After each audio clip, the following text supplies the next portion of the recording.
Milford Lake is one of the largest, well, it is the largest man-made lake in the state of Kansas, covering 15,777 acres. It is a Corps of Engineers lake, and along with the lake, they've also put in a campground, and Michelle and I stay at a lot of Corps of Engineers camps because they're very clean, very reasonable, very economical, and we enjoy staying at them in a lot of the locales where they're at.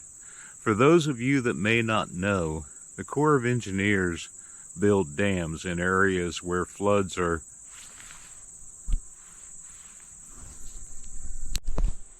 The Corps of Engineers build dams in areas where floods are prevalent, making it a safer habitat for anybody that lives there.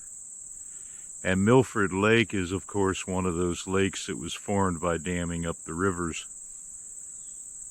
Also, a lot of the times in the places where the Corps of Engineers build dams, they also place campgrounds areas.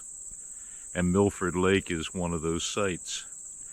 We camp at a lot of Corps of Engineer camps. The reason being is because they are usually very clean, very well maintained, economical,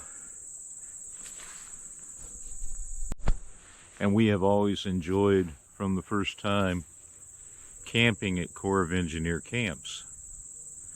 But then along with the camp and the lake at Milford Lake, they also have a very nice nature center. And that is what this video is all about. They raise a lot of game fish to stock the lakes for Kansas sportsmen, and fish like crappie and bass and a lot of the game fish.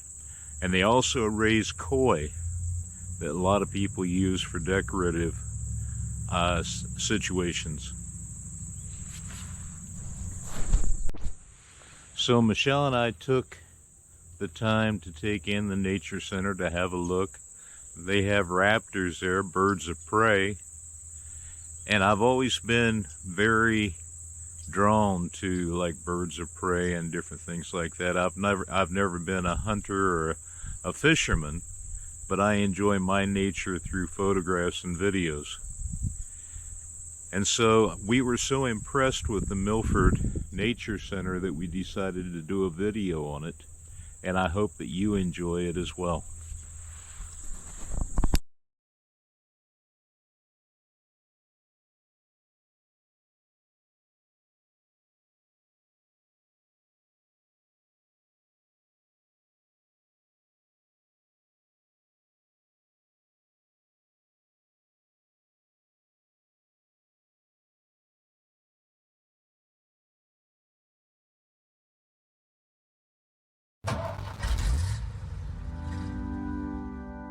Ridding our lives of all we've gathered,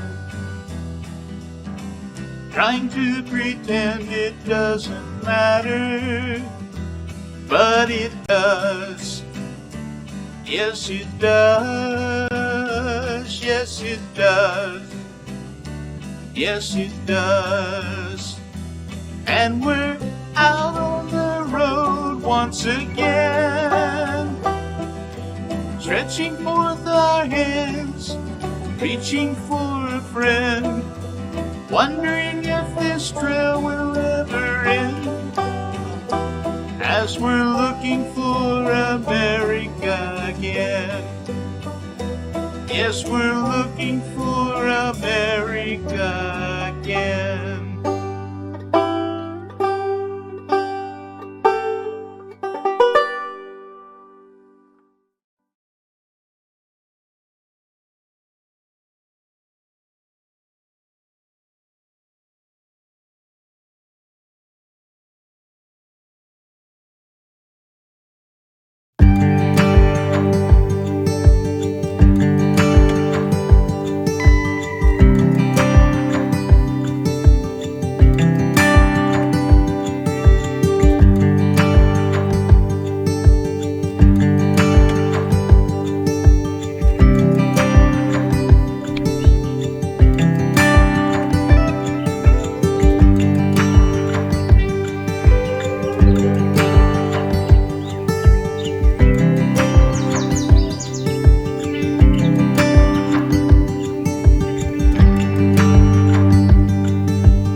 I feel that it's easy enough to tell by the video that the fish hatchery at Milford Lake is of considerable size.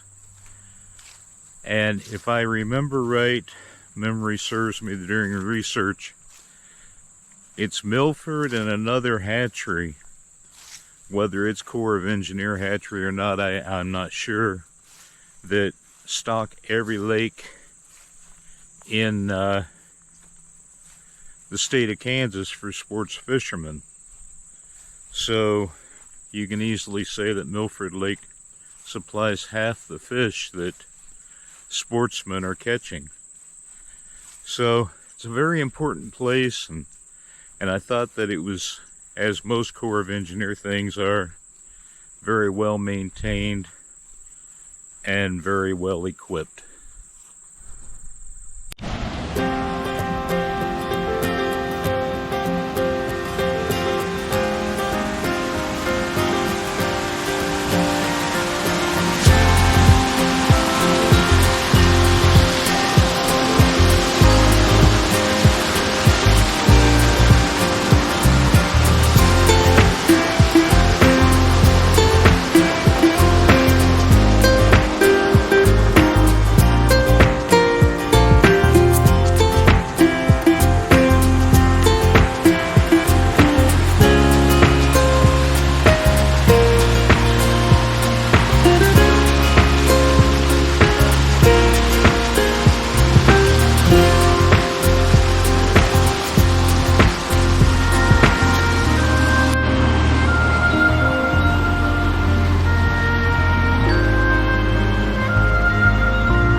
We are at the Milford Fish Hatchery and Wildlife Preservation Area. Milford Lake is the lake that we're currently camping around in Kansas. And they have quite a nature center here that we've enjoyed visiting and actually taking a little film of the area. They have raptors, which are birds of prey. They have a fish hatchery. They have a butterfly house. And quite a nice nature center as well.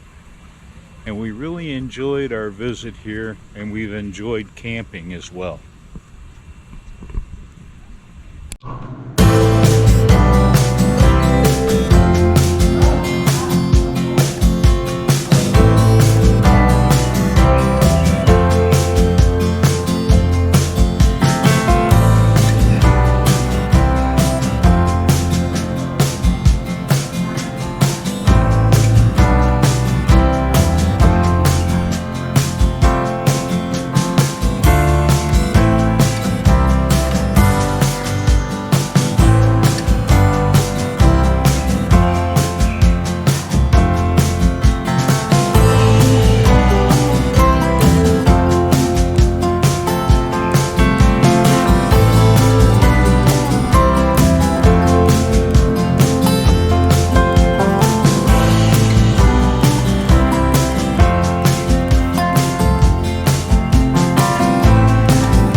At this point of the video, we're entering my favorite portion of the nature center, the area where the raptors are kept, birds of prey.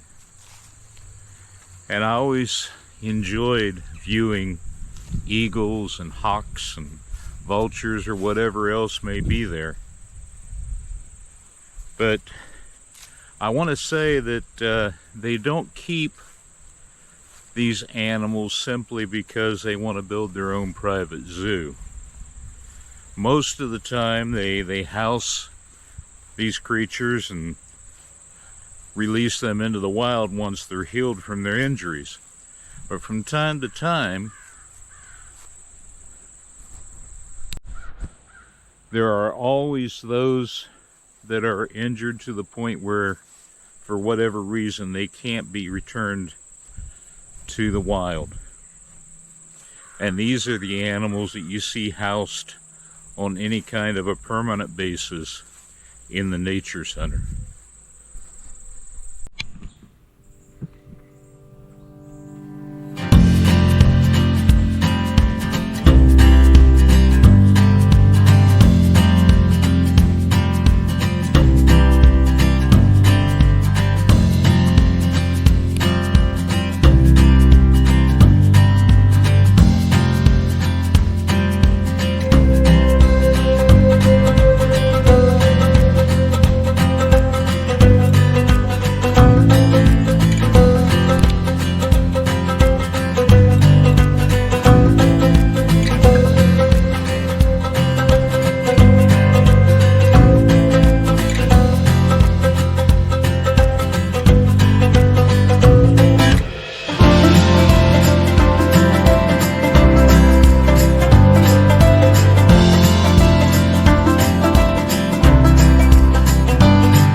First two containment areas in the raptor area was a golden eagle and a bald eagle.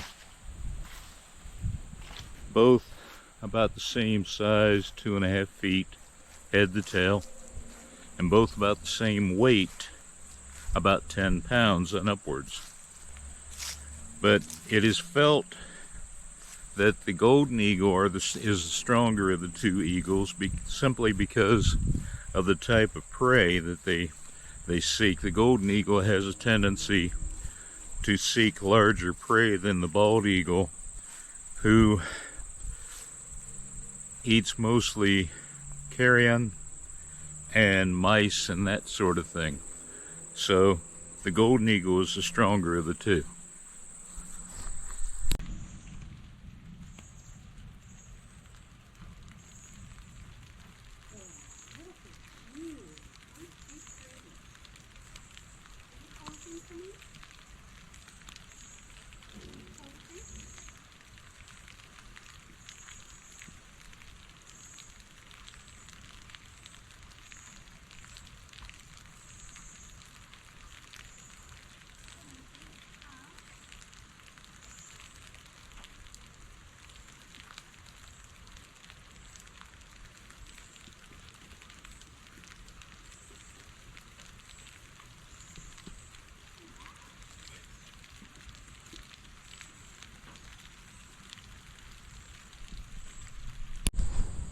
The next two areas in the raptor section containment area is the barred owl and the barn owl.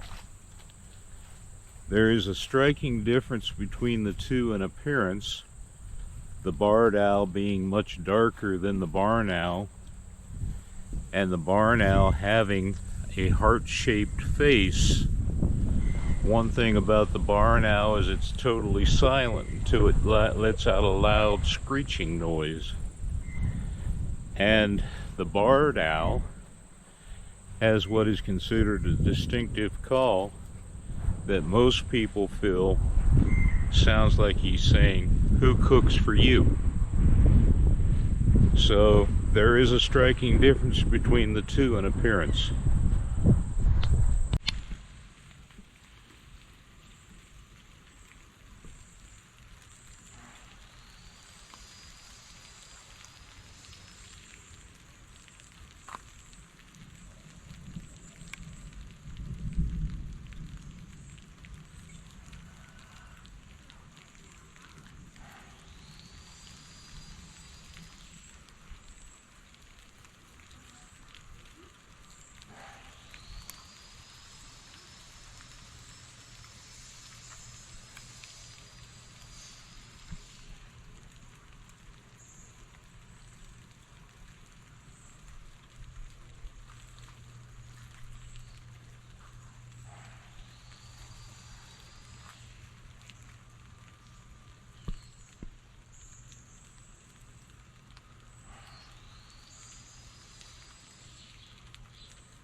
The next two containment boxes for the raptors is taken up by the American kestrel and the red-tailed hawk.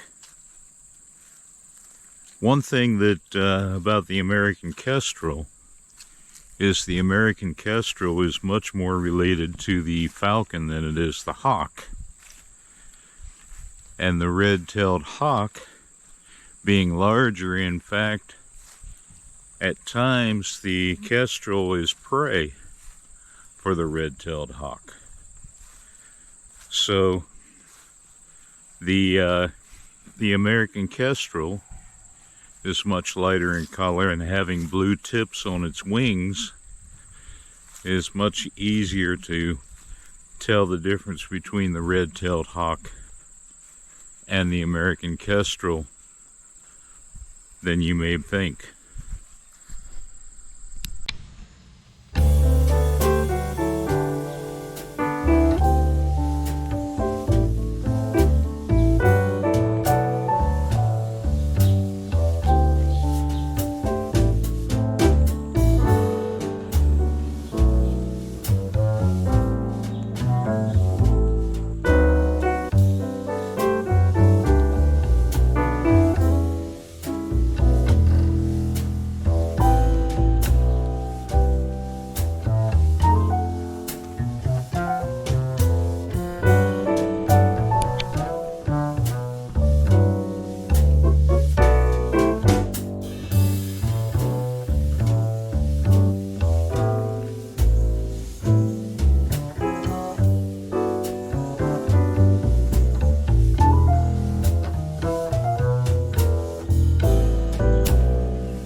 I wanted to take this time at the end of the video to personally thank you for watching, and to also remind you that if you like the video and you like the content that we're sending to you, to take the time to like and subscribe and leave a comment. It would mean a lot to Michelle and I, and we thank you.